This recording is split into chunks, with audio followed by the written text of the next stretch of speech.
Time হচ্ছে ভোর ৫টা আর আমরা সবাই রেডি হয়ে গেছি এই হোটেল থেকে চেক আউট করার জন্য and to explore the next destination. আজ আমাদের সবার একটা নতুন এক্সপিরিয়েন্স হতে চলেছে। আজ আমরা যাচ্ছি Port Blair to Havelock by cruise. পৌঁছে গেছি আমাদের ডিপার্চার পয়েন্ট হ্যাডো জেটিতে। তো এক্সপিরিয়েন্সটা প্রায় ফ্লাইটের মতোই বলা চলে।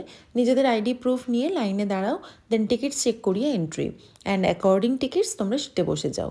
আর অবশ্যই বোর্ডিং করার আগে লাগেজগুলো দিয়ে দিতে হচ্ছে। আর ব্যাকপ্যাক, হ্যান্ডব্যাগ এগুলো যেগুলো ফ্লাইটে কাছে রাখা যায় এখানেও ঠিক তেমনটাই।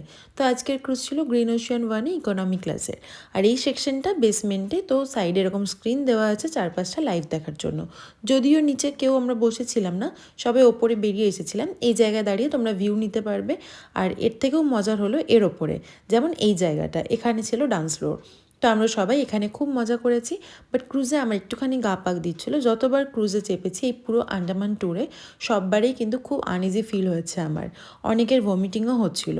দেখতে দেখতে পৌঁছে গেলাম হ্যাভলক আর করে নিলাম আমাদের লাগেজ কালেক্ট। দেন সোজা বেরিয়ে পড়লাম হোটেলে। আর হোটেলে গিয়ে একটু ফ্রেশন আপ হয়ে আমরা বেরিয়ে পড়লাম আজকে ফার্স্ট ডেস্টিনেশন কালাপাথর বিচ। অসাধারণ টার্কিশ ওয়াটারের দৃশ্য। এখানে কিছুটা সময় কাটিয়ে সেরে ফেললাম বেঙ্গলি রেস্টুরেন্টের ডিলিশিয়াস লাঞ্চ। আর চলে গেলাম আমাদের আজকের লাস্ট ডেস্টিনেশন রাধানগর বিচে, যাকে একসময়কার বেস্ট বিচ ইন এশিয়া বলা হতো। এখানে আমরা ফটোশ্যুট করেছি আর তারপর বাকি পুরোটা সময় প্রায় আপ টু সানসেট আমরা জলেই কাটিয়েছি। তারপর এইরকম একটা টায়ার্ড ফেস নিয়ে একটুখানি চা অ্যান্ড স্ন্যাক্স খেয়ে ফিরে এলাম হোটেলে।